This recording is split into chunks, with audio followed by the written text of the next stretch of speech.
Hi there, very good afternoon, good evening. Welcome to this edition of Get Rich with CNBC TV18. I'm your host, as always, Nigel D'Souza. And with me today, for the first time on the show, we have Dharmesh Kant. Hey, Dharmesh, thanks so much for coming down to the studio. And always good to meet you. Well, what a day to come, eh? I was, earlier this morning, I was thinking about 2008. I was just getting, done with my master's at that point of time. And 2008 is when, on January 1st, the Nifty went to lower circuit for a few minutes. And then it bounced up from there. And in fact, 2.5 times is the return that you have got on the Nifty itself. Stocks, obviously, you have made much more. The HDFCs of the world, more than 10 times. But today was a kind of a down day. Because to start off with, the bulls thought, hey, we're back in the game. Fresh all-time highs. And from there, a lot of selling. Your view on the index? Are we likely to trend higher? And also the start of this year has been good times for the mid-cap and small-cap index. Unlike what we saw in the last couple of years. Is that likely to continue? Likely so, but I think you touched the right chord when you compare this with 2008. So on 1st of January, after that, Nifty corrected almost 80% before rallying back. So I hope this is not the scenario this time around, and that is what the expectation is in the market. Today, I think it was more of a profit-taking kind of environment in the market, and till the time the budget is rolled out, so corrections will be bought into. If you look at the numbers which has been rolled out so far, on the profitability front, they all have been pretty decent. Yeah, there are fine points, and the valuations somewhere were high, and that is the reason why we are seeing some kind of a profit taking like Kotak Bank or IndiaNivesh Bank. But to sum it up, the earnings has been good. It's a double-digit kind of a PAT growth so far. And mid and small cap, if any surprises come out there on the positive side, the rally can be actually very huge. So we are having a constructive bias on the market. Okay, all right. And you believe that, suppose tomorrow someone very simply said, hey, Dharmesh, we have around 100 rupees odd. How much of that should we be putting in the large cap? How much of it in mid and small cap odd? Because mid and small cap have done very, very well in the last couple of years. Is it time now to allocate more towards mid and small cap? Yeah, definitely, yes. But you have to keep, stock selection very specific. True. So as far as that is concerned, there should not be any, leakage out there. And there should not be playing to the galleries or, playing to the stories. Absolutely. You have to look at the fundamentals. And as far as allocation is concerned, I think 60% should go to mid and small cap. All right. So 40% mid cap, 20% small cap, 30% in large cap, 10% you keep the cash for, balancing it out. Okay, all right. Dharmesh, you're putting that very, very well then out there, because 60% is what Dharmesh has looked to play the broader markets. But out of that, only 20% should go in small cap. A larger chunk, that's 40% that will go in the mid caps.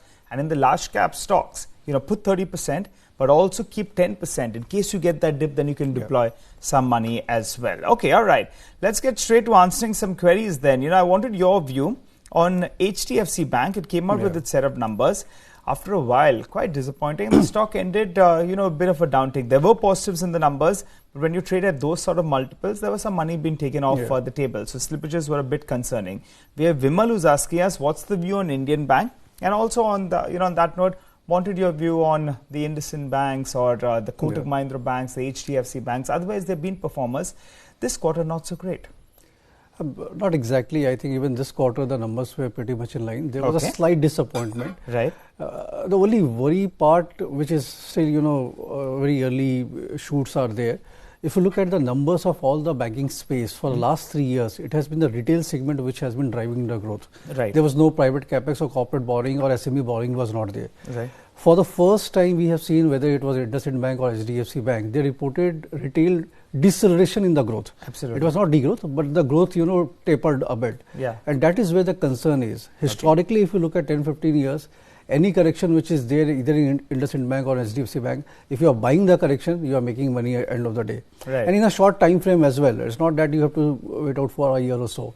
So my own sense is that there is certainly a doubt on the Indian economy. The reason being the entire thesis of this recovery is built on the retail space. And then the corporate capex will pick up.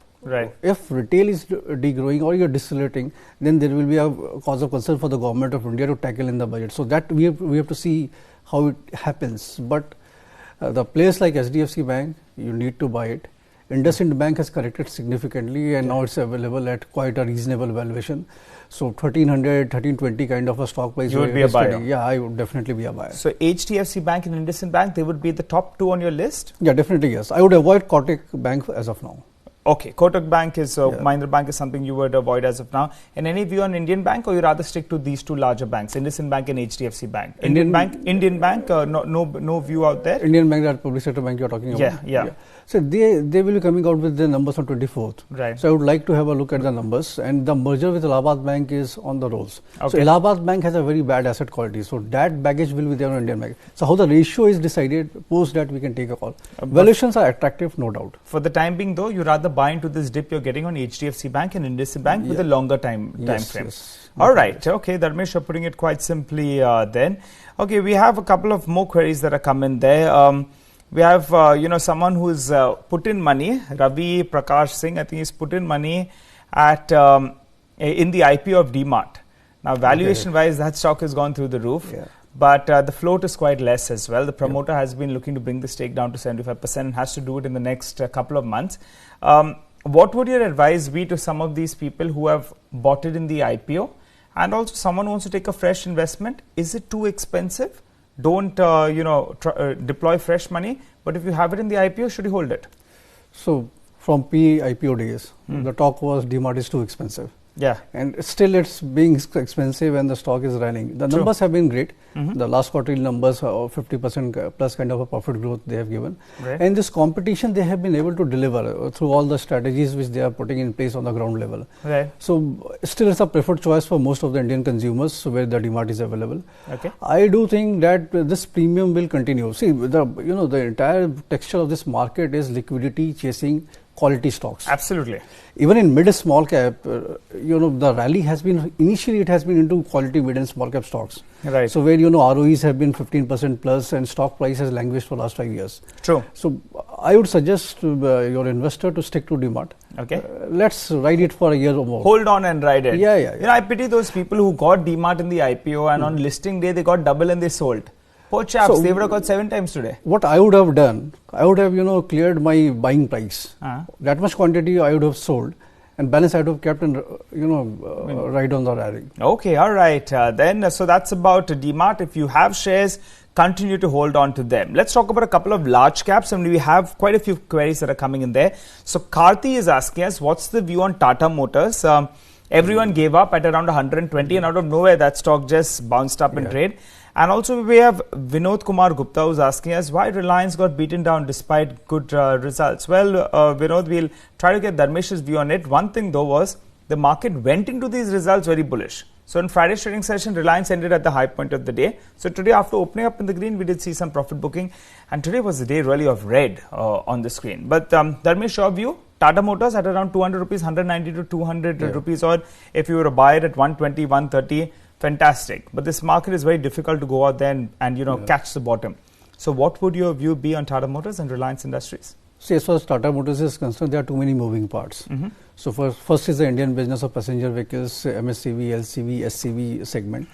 On the JLR front, again, you have different geographies which perform differently at different points of time. Be it the US market or the Chinese market or the European market. So it's very difficult to predict, and then there are currency hedges which play into the Tata Motors earning.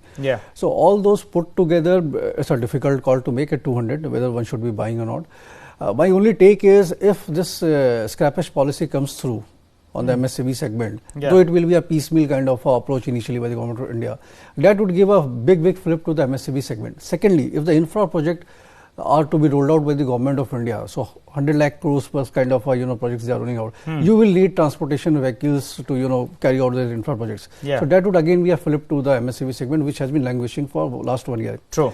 So I would still be a buyer in Tata Motors, okay, but I would prefer Ashok Leyland over Tata Motors if given a choice. At this price? At this price, yes. Okay, all right. So there are triggers for Tata Motors, but at this price, you'd rather go for Ashok Leyland in comparison to Tata Motors. Any view on Reliance Industries? Standard disclosure though through all our viewers that Reliance Industries owns TV18 as well as Network 18, the channels that are currently hosting this show as well. See, if you segregate the numbers segment-wise, so refining was okay, petchem was not so good. At the same time, retail was very good. But of late, Reliance Industries has been riding on the Jio thing. So Reliance Jio was the big moving factor for the stock price of Reliance Industries to go up, and it is being thought so that going forward there will be value unlocking of the different business segments which Reliance Industries has created. So this time, this was the first quarter when they saw a deceleration in the subscriber addition. Bharti gained over that. Right. So, and ARPUs increased 120 to 128, it went up, but it was a marginal increase in ARPU. True. So I think it was a, market tend to take profits. If you are riding on Reliance Industries for, a couple of years back, you are already a 50-60% on the profits you are making right now. Yeah. So this is more of a knee-jerk kind of a reaction. Going forward, if I'm an investor for 1 year or more, I would definitely be buying Reliance at current levels. Okay, all right. So you'll be a buyer in Reliance Industries at current levels. We have Akshay who's asking us, what's the view on HCL Tech? If you have any views on some of these IT names as well.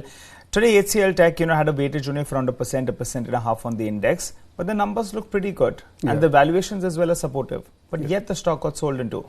Your view on HCL Tech, if any, or the IT pack? See, I'm, not very constructive on the IT pack. In fact, I am a bit bearish on the entire IT pack. If you look at the numbers, it's like, peer-to-peer comparison, relative outperformance HCL Tech is given compared to Infosys, TCS, or a Tata Elxsi, Wipro. Yeah. So there, and it's riding at a 52-week high.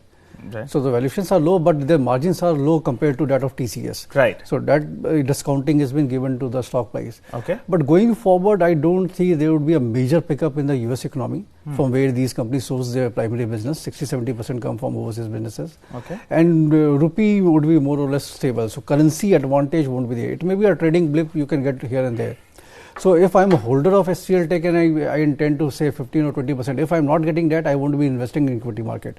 So my thesis is at least 15% off the table on an annualized basis if I'm getting.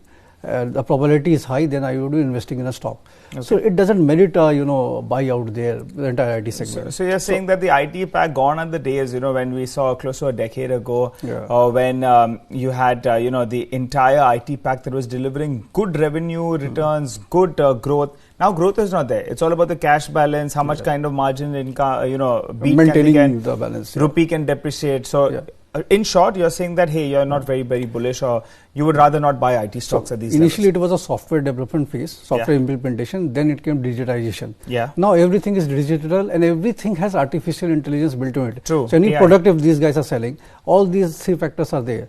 So now it's like maintaining your, market share where you are. Okay. So growth factor is missing from them. Growth factor is missing, and you say you rather miss out than participate in these IT stocks.